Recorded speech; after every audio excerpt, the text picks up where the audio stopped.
En el interior del Paraguay, en un pueblo llamado San Blas, hay un nombre que nadie osa pronunciar cuando cae la noche. No es un mito, no es un cuento, es un alma que camina entre las sombras, buscando algo que le fue negado, su descanso eterno. Año 2000. Una noche templada. Jóvenes que vuelven de fiesta, risas que se pierden entre los muros olvidados de la vieja estación, hasta que Tito escucha un lamento. Se aleja y no regresa. Al amanecer, Tito vuelve, pero no es el mismo, mudo, con los ojos huecos, el cuerpo frío y la tierra aferrada a su rostro. El sacerdote lo mira con espanto. Tiene el alma atrapada, dice.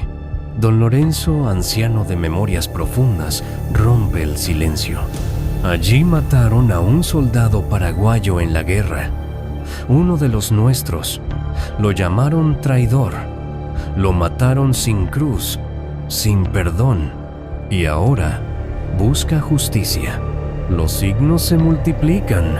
Pasos sobre los techos, animales desaparecidos, lenguas antiguas en la voz dormida de Tito, hasta que una noche grita entre lágrimas: no era traición, era amor. Lucía, joven historiadora, halla la verdad. El soldado no escapó por miedo, escapó para ver a su amada antes de morir. Fue traicionado y su tumba no tiene nombre. Bajo la luna llena, el monte observa. Oraciones en guaraní cortan el aire. Tito cae al suelo. Una sombra se alza. El Pora no habla.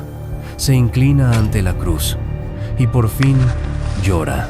Desde aquella noche, el pueblo duerme en calma, pero cada año, en la misma fecha, una vela se enciende sola en la estación, como si el alma aún quisiera ser recordada. San Blas sigue siendo un pueblo pequeño, pero quienes escuchan el viento saben, el descanso eterno se gana con justicia y los Poras solo se van cuando son escuchados.